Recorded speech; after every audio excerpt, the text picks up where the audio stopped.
So our text today is coming from John.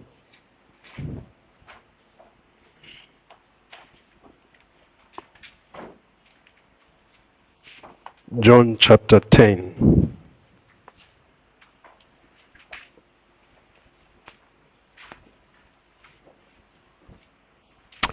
So as we look at John, we consider the theme: when the gatekeepers fail, the shepherd gives life. And I want us to consider what we've covered so far in the series, Journeying with Jesus. We first began by looking at the fact that it's Jesus who initiates the journey. And then we also considered when he journeys with us, or when we are journeying with Jesus, what sort of a person is he? Is he there to just accompany us, or to maybe entertain us, and when things get tough, he backs out? Or what sort of Jesus is he? And then we discovered that he is a shepherd. And so we may face external forces, external challenges, and we can still count on him to shepherd our lives. Now, it's not just outside where we can encounter challenges, but there are also challenges from within. And so, is he not interested in that as you journey with him? Well, the Bible answers that he is still interested. And so there are those people we can count on in life to say these are the people perhaps that can encourage us as we move on, as we journey with Jesus. And then we discover that the same people are the ones now that begin to isolate us. So when they fail, what happens? Does it mean everything has collapsed, or what? This is what John chapter 10 addresses, as we will see. But before we go any further, it's important that we read the text. So it's also possible to follow the reading from the screen, and also from our Bibles. So let's follow from the screen. Truly, truly, I say to you, he who does not enter the sheepfold by the door, but climbs in by another way, that man is a thief and a robber. But he who enters the door is the shepherd of the sheep. To him the gatekeeper opens. The sheep hear his voice, and he calls his own sheep by name and leads them out. And when he has brought out all his own, he goes before them, and the sheep follow him, for they know his voice. A stranger they will not follow, but they will flee from him, for they do not know the voice of strangers. This figure of speech Jesus used with them. But they did not understand what he was saying to them. So Jesus again said to them, truly, truly, I say to you, I am the door of the sheep. And all who come before me are thieves and robbers, but the sheep did not listen to them. I am the door. If anyone enters by me, he will be saved, and will go in and out and find pasture. The thief comes only to steal and kill and destroy. I came that they may have life and have it abundantly. I am the good shepherd. The good shepherd lays down his life for the sheep. He who is hired hand and not a shepherd, who does not own the sheep, sees the wolf coming and leaves the sheep and flees. And the wolf snatches them and scatters them. He flees because he is a hired hand and cares nothing for the sheep. I am the good shepherd. I know my own, and my own know me.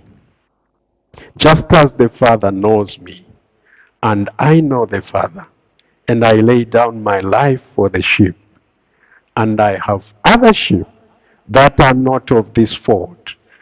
I must bring them also, and they will listen to my voice. So there will be one flock, one shepherd. For this reason the Father loves me, because I lay down my life, that I may take it up again. No one takes it from me, but I lay it down of my own accord.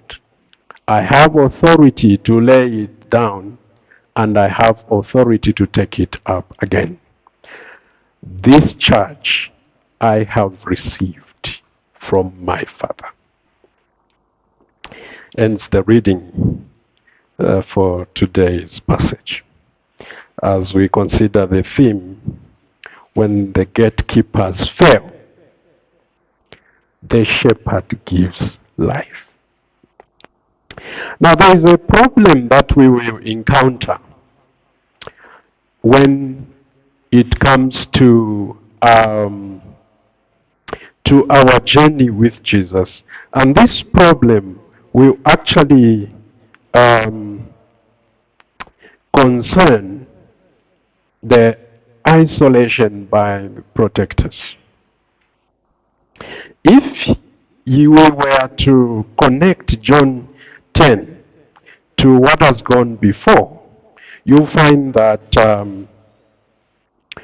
there is an experience that we are likely to encounter on account of our walk with Jesus. And this encounter will leave us with a wound. There is a wound that will come not from the enemies, but from those assigned to protect us. These would be in places like a leadership. We have a leadership in our country. We have leadership everywhere. In every context, there will be leaders. One of their responsibilities is to protect us. But these are the people who may bring wounds to us. It can be family members. You expect your family to be supportive to you, but on account of Jesus, they rise against you. When you are supposed to find shelter in your own family, it will not be found. And there are also times in our institutions. It can be workplaces where we are, in schools, in markets, everywhere where we expect to find institutionalization of some sort. Your employer you might be thinking they would appreciate you for your good effort, for your good work, for being honesty, being transparent, because you are God's child and you want to honor God even in the places of work where you are. When you expect to be rewarded, especially on Labor Day, then something else happens. And even maybe before that, you've done everything out of goodwill and you have right intentions for your company to thrive, to progress. And then you find that it's the same people you are doing good to who now uh, isolate you and they expose you. At other times, it's when you come to us, your pastors, your leaders at church. We are also human. There are times when we might not understand you. And then you may find that you are isolated. But at least, let me speak for this church. We mean well for you. But I'm just saying that can be a possibility that you are isolated even by the, the church leaders. And it's in moments like these ones when those that are supposed to protect you, they come up with justifications for isolation. And they'll tell you this isolation is meant to be a discipline, when in actuality it is not. There is a place for discipline, yes. But sometimes these isolations are lamely excused for discipline, and that's what I'm pointing to.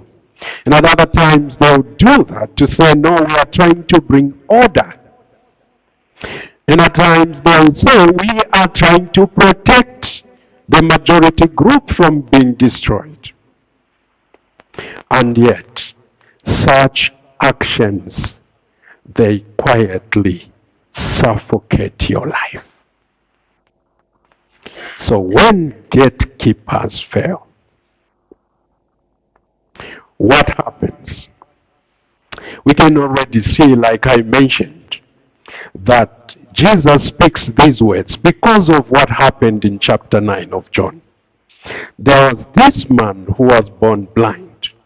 He used to be a faithful member of a synagogue. And then Jesus finds him and he expresses compassion on him by healing him.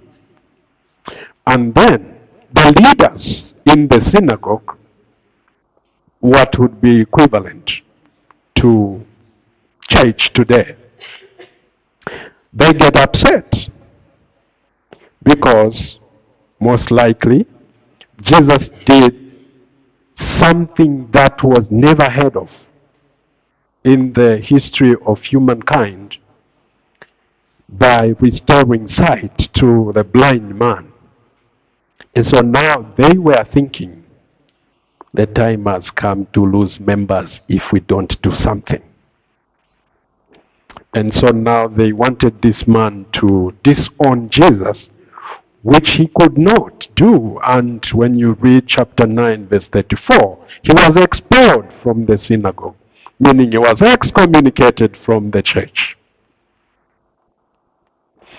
And so, now Jesus gives an interpretive response that we are seeing in John 10. And this passage actually gives us the answer to the question, what happens when gatekeepers misuse their power? Where do the isolated go for life? And when people who are supposed to protect you isolate you, what happens? Where do you go to? John chapter 10 answers. Jesus, the Good Shepherd, steps in to give you life. As you journey with Jesus, When such encounters were to happen, remember, he has stepped in to give you life. And so, embarking on a journey with Jesus requires that we do two things. We need to deconstruct the false sources of our security. There are people we can rely on. We forget that they are human just like us. And so, because they are giving us the warmth that we have, we begin now to think these are the ones who will give us solution to everything, when that is actually not the case. And so, as we journey with Jesus, we need not to have misplaced security. And so it requires that we deconstruct those forces, those false sources of security, and we reconstruct the security entirely in the person of Jesus, as outlined in the following reasons we see in John 10, verse 1 to 18.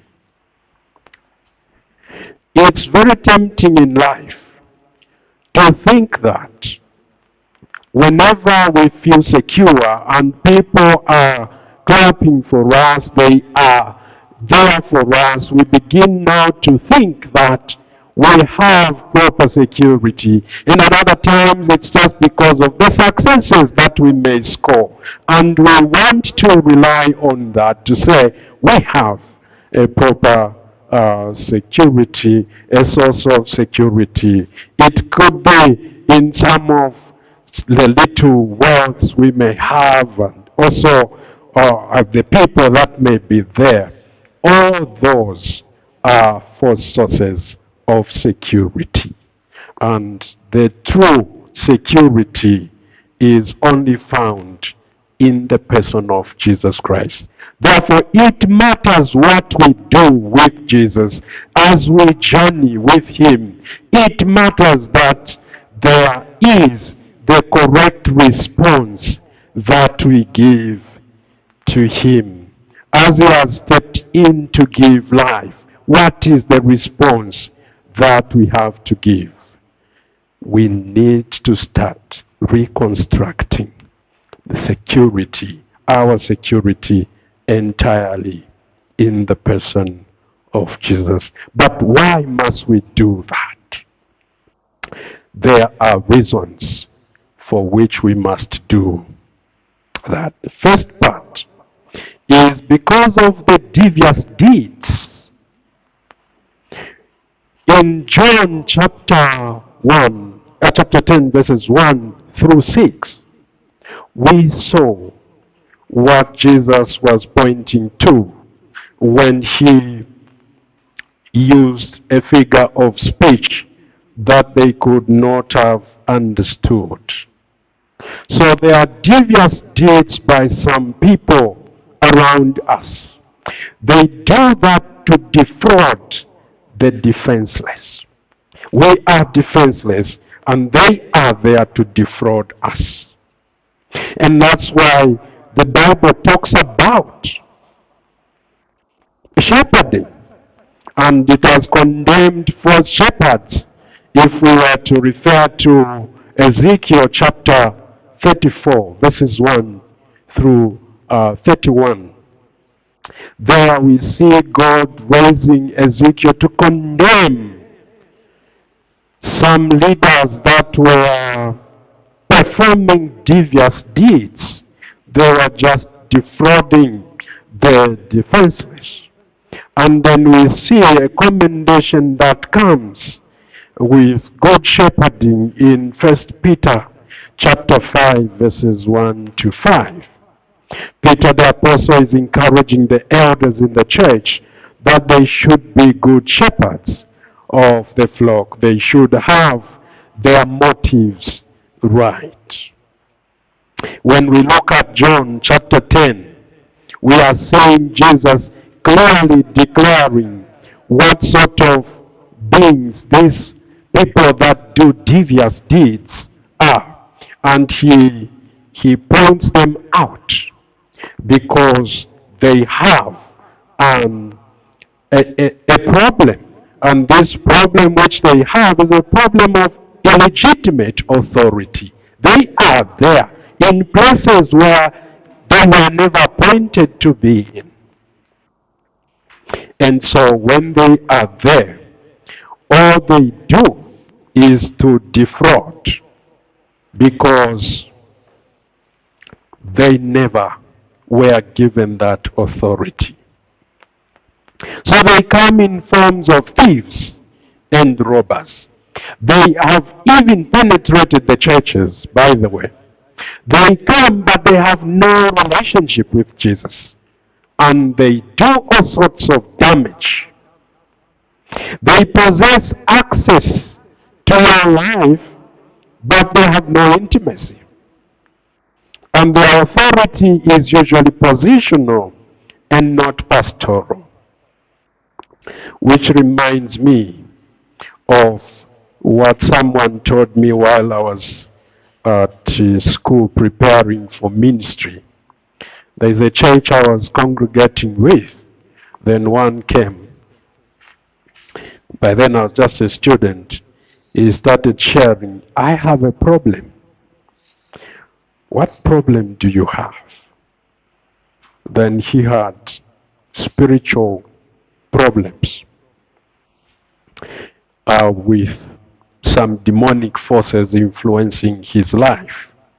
And then he told me, I went to a pastor and I told him, I need prayers that I may be liberated from this. I may be delivered. And the pastor told me, you don't have to, because this is what we are using to make money. So you just come and join us. And then these spirits can help us to make money. And then he told me, I am convinced this is not the right way. So, illegitimate authorities are in the church. And even in workplaces, the most notorious people you find who are sarcastic, you look at their qualifications, most of them don't qualify to hold those positions. Maybe it's just because someone said a word and they were put there. And so they want to lord it over. That's what happens with illegitimate authority. But we need to look at the damage that these cause. So they will bring confusion. They will bring a situation where people scatter. They will bring fear in people that they are afraid. And this is what these illegitimate people with devious deeds always strive for. And in that case, fear replaces the freedom. In our day-to-day living, there are people you are afraid of because of their position. Some of them, you may be fearing them because they are illegitimately there. Now, when Jesus comes in to give you life, in the midst of devious deeds, what do you have to do? Because Jesus has come, you need to shield your faith. Shield your faith. Jesus talks about his sheep hearing his voice. You shield your faith by hearing Jesus' voice. Follow what he says. Build a relationship with him. There will be problems. There will be deceptions. There will be all sorts of negative things in life. Your concentration should be on shielding your faith, identifying clearly who Jesus is in your life. He has openly declared he is the door, and you can only find that life when you enter through him. What he is saying is this: come to me as you are, trusting me, depending on me, forsaking the world. At the same time, sometimes Christians are very good at just looking at an anomaly and they don't try to address it. And this surprised one of my former lecturers who comes from America. There was my coursemate, a former coursemate, although she was in the Ministry of Education wing. Now she shared the challenge she was having with one of the relatives she was taking care of. And then him having an American eye, he simply said, she's not your child, send her away. And then she was like, no, I can't do that. And he says, that's the problem with Zambians. They want to appear like they are in the wrong when they are in the right. Someone is stepping on your toes and you are the one to apologize. I'm sorry, you are stepping on my toe. I'm sorry, you are stepping on my toe. And that's the way we look at Christianity. There are illegitimate people. And we simply say, oh, that's fine. God himself will do it, will judge. There are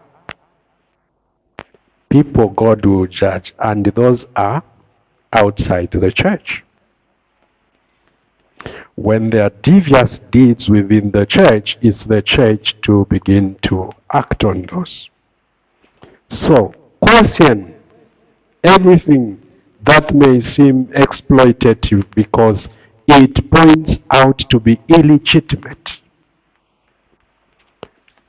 And you also, in your day-to-day living, you can be encountering such ones. That is the time to flee those draining relationships which are illegitimate, because they are all about devious deeds. Avoid such ones. Flee. Shield your faith.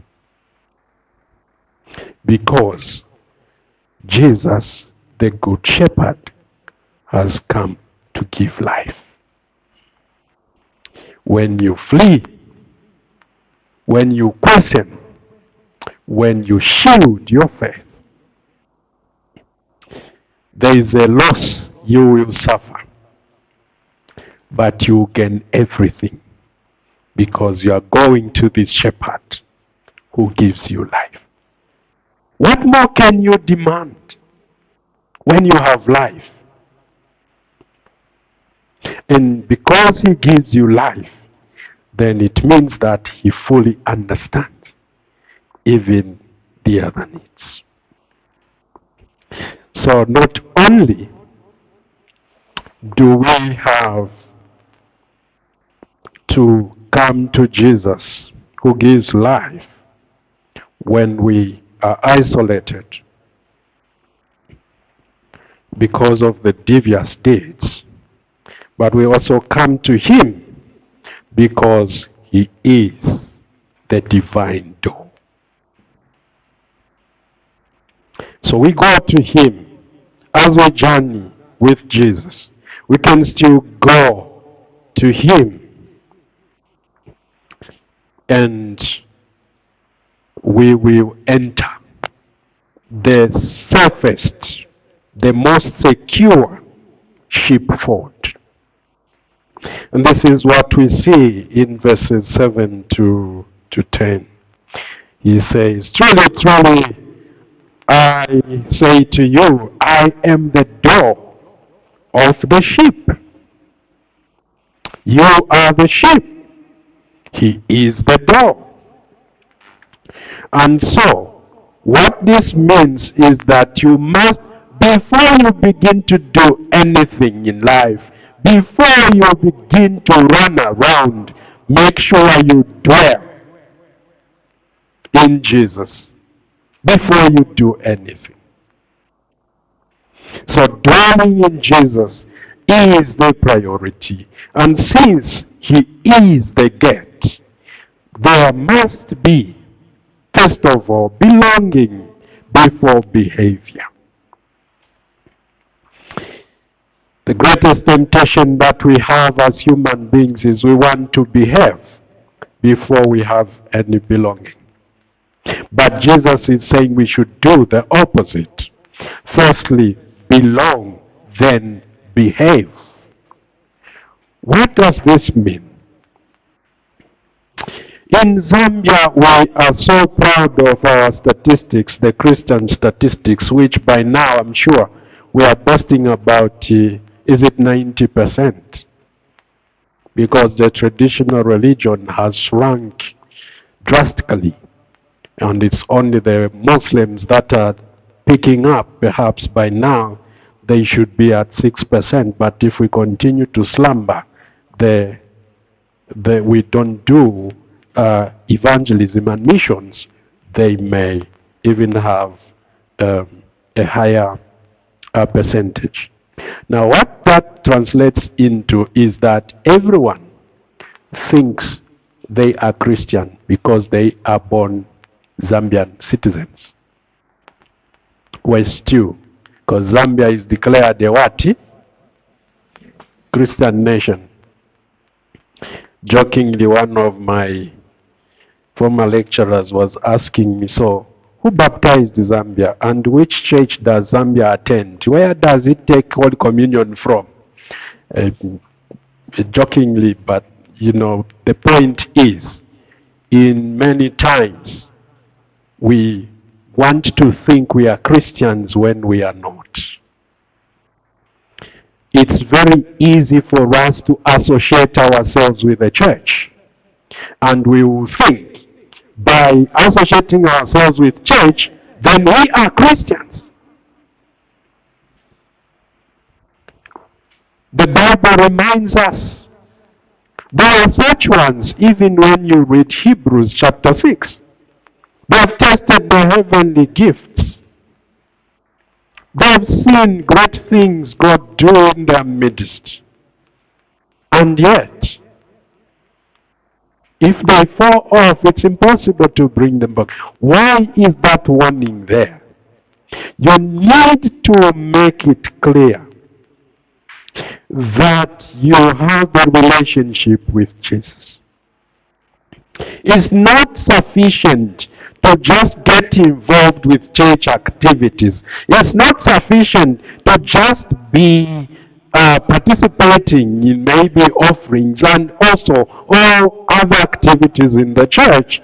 You must ensure that you enter the church through Jesus. Go, knock on him.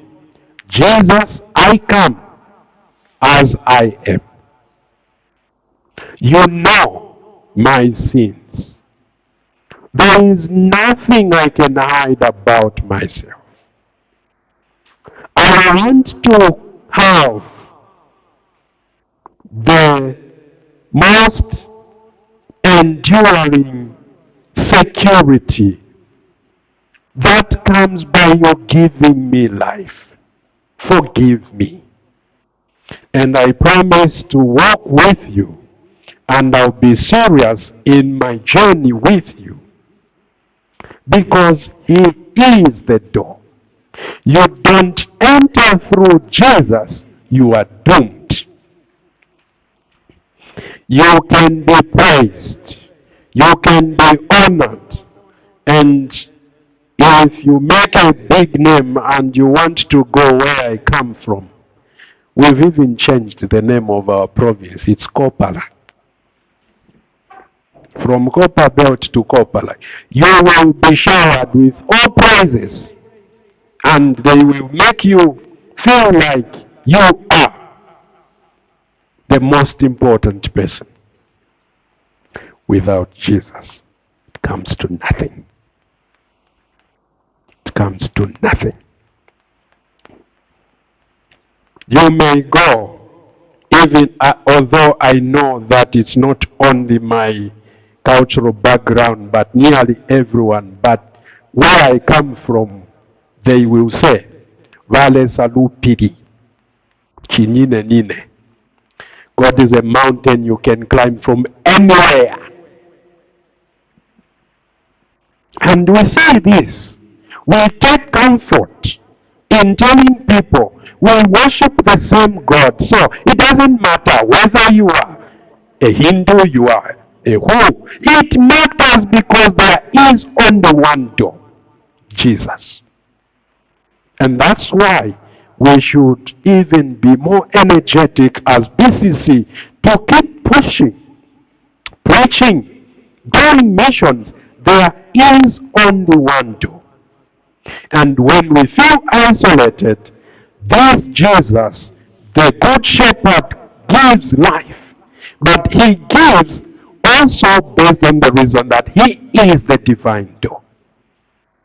There can never be two doors. There is only one door. And so, he reforms the access. He tells us he is the access. He says, I am the gate. Entry is no longer controlled by institutions or the so-called gatekeepers. And the access is personal. You don't need someone to take you there. You go. And when you go, you will find that it's not only personal, it's relational. Jesus wants to be in a relationship with you. He wants to constantly talk with you, and he requires that you always go back to him and have sound fellowship with him. That's what journeying with Jesus will look like. And then you look at what these devious people do. Jesus contrasts the thief and himself. The thief comes to steal, like we read in the scriptures. He'll also come to kill. He'll also come to destroy. Then what does the shepherd do? What does Jesus do? He gives life. I have come that they may have life and have it in abundance.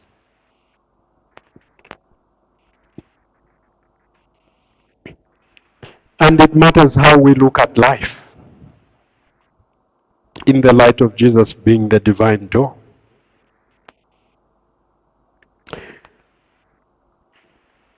In many cases, life apart from Jesus is survival of the fittest in this life. Even the fittest are found to be weakling.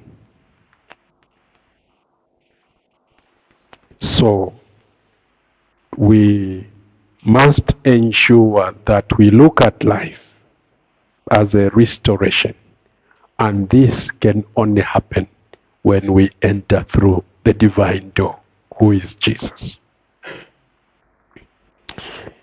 There we will have safety without suffocation. When you are with Christ, whoever comes against you, whoever charges against you, Jesus is there to say, what? weshefye ulemona. Try, you will see. Because he comes to give you safety without suffocation. He gives you freedom without abandonment. He gives you belonging without manipulation. Since Jesus is the door, we must be valuing our identity in Christ. Value being over busyness. In many cases, life has taught us to be so busy. Right? Who is not busy here?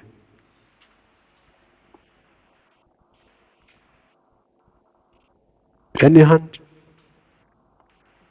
Failure to raise the hand shows that we all agree we are busy. But in our busyness, we tend to forget our spiritual need to be found in Jesus. Look at yourself, reflect. Look at the way you are living. Are you journeying with Jesus? Have you entered the divine door? Make sure you find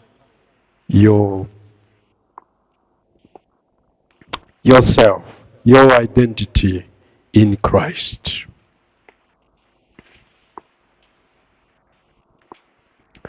Make sure that happens.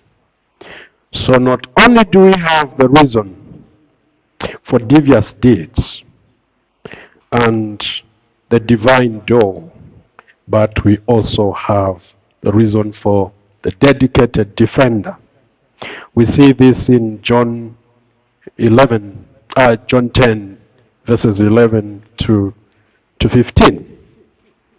This Jesus you are seeing, who is the door, is also the shepherd. This blind man who was healed was expelled. And when you look at what Jesus did when he heard that he was expelled from the synagogue, he went looking for him. And then he asked him a question, do you believe in the Son of Man? Who is he, sir? That was his question. And he said, it is he who is talking with you. And he said, I believe. And it is from that point that Jesus now explains what we are looking at. And many times we are good at acknowledging that Jesus is the Good Shepherd, but we do not take time to think about what that implies. It implies that Jesus is dedicated to defending you. That's why he differs from these other so-called shepherds who, when you are not doing things in their favor, they isolate you. For him, even when you are isolated, he is dedicated to defending you. He is never going to change that position. And that's why he says, I was the good shepherd. Neither does he add anything to say, I'm a good shepherd, but when I go into heaven, I will cease to be one. Even when he is in heaven, he is still dedicated to defending you. And that's why, even in the moment of crisis or pain, Jesus is ever present with you. Because of his dedication. You have a dedicated shepherd. This is the shepherd who stays. He is the shepherd who continues being with you. He will never behave like a hired hand, someone who abandons. Jesus remains because you matter to him. How has it demonstrated this? He is God, remember. He didn't need to become human. He would have stayed as a spirit being. And he was going to be okay.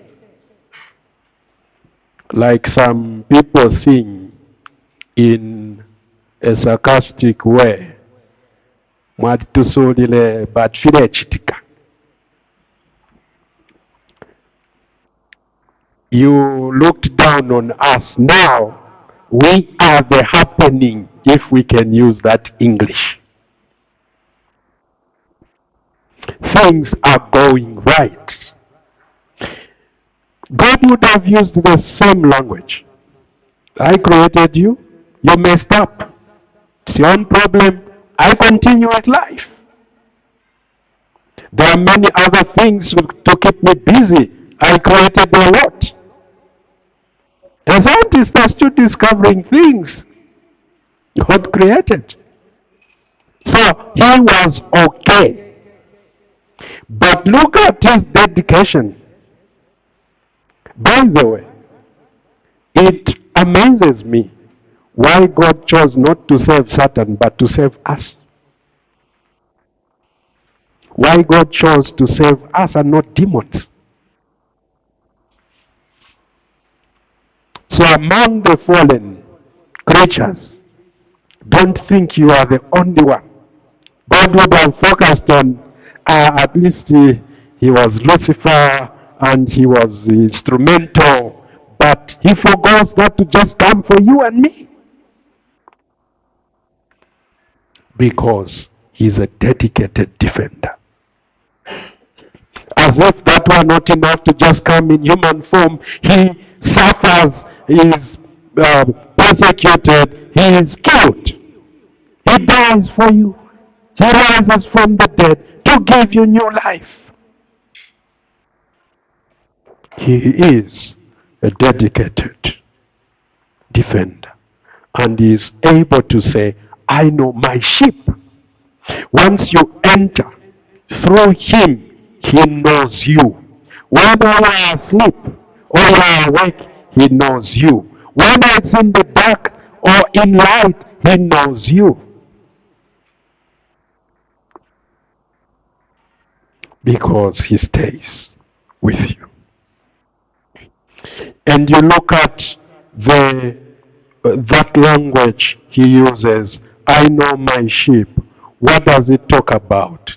He makes a covenant with you. There is an agreement. Human beings can only make pacts. The pacts which they can easily break. They can easily dissolve. But with Jesus, he makes a covenant with you. I will be true good shepherd to you. Even when all people rise against you, even when all people isolate you, even when all people abandon you, you will be with me. This made David to have confidence in God. When you read Psalm 16, he expresses confidence beyond even death, because this is what happens when we are in a relationship with Jesus. So this is not surveillance service that Jesus will do. It will be a sacred intimacy. He will be very close to us. And his shepherding is shaped by the cross. He is the shepherd who is willing to die for you. And he did that. He laid down his life so you could find life. And so, as far as he is concerned, isolation doesn't have a final word. When people they rise against you, it doesn't mean that's the final. No, he is still there. Sacrifice for him does. And he will do everything to come to your aid. He does not manage you from a distance. He bleeds for you. He sheds blood for you. And Jesus lives like that. Therefore, anchor your life in intimacy. Reject the silent sufferings.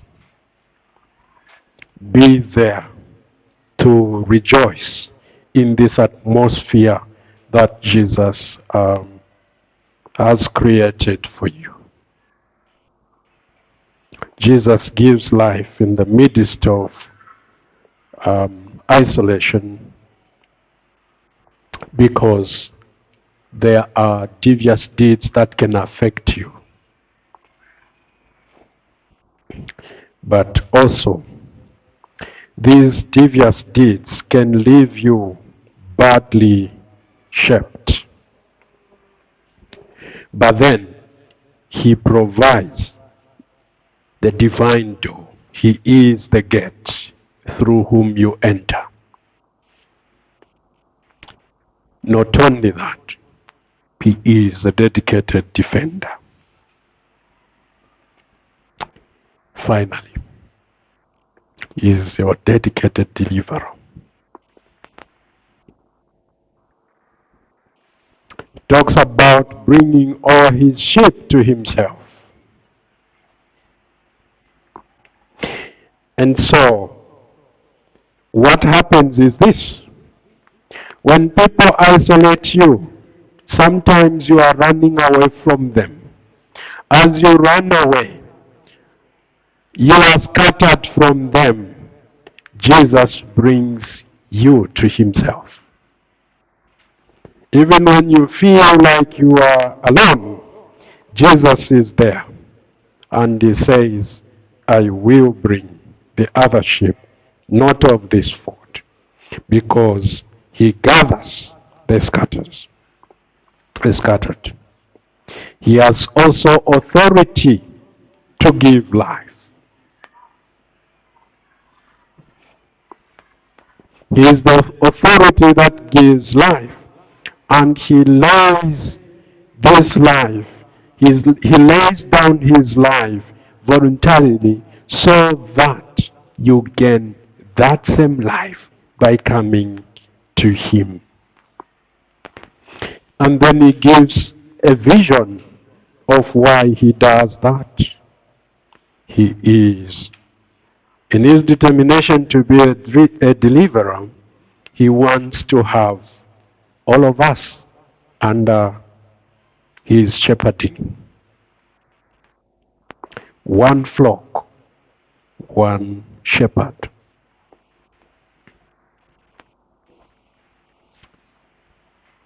May this be a reminder to all of us, as BCC community especially, that we can always find and make every effort to live in unity.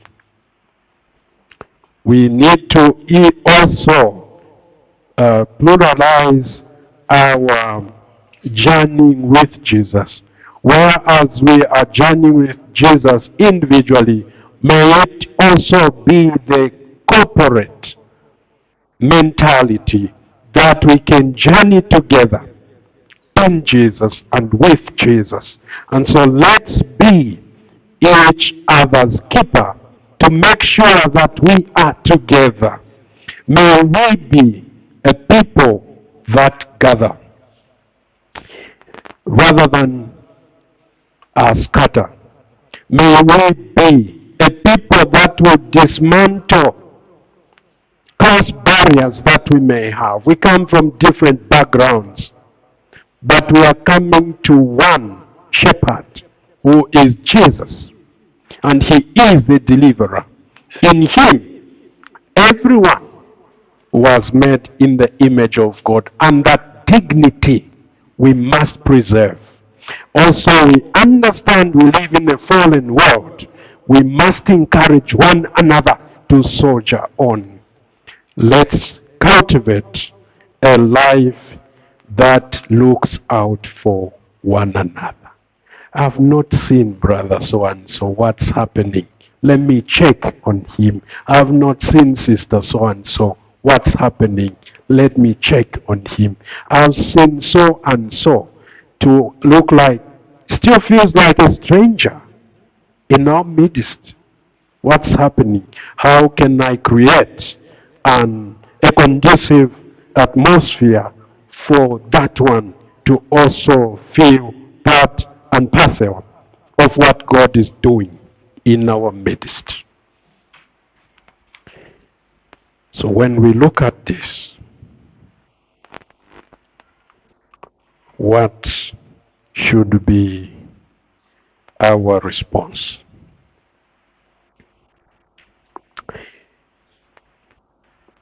God is calling us to behold Jesus, our good shepherd. Behold him. Look at what the text says about him.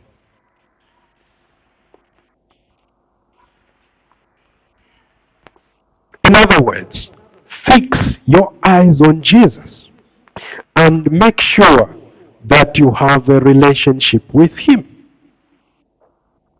May you never waste your time by doing other things without seriously beholding Jesus. Look at him and look at what he does. When human protectors fail, Jesus does not withdraw. He steps closer. When systems exclude, Jesus calls by name. He knows you. When isolation threatens life, Jesus lays down his own for your sake. Now is the time to reflect where you are coming from and then project where you are going through. How many wounds have you suffered? Right now, how many people are isolating you? When you do good to them, how many voices are silencing you even when you want to speak good? Journey again with the Good Shepherd. He has come to give you life.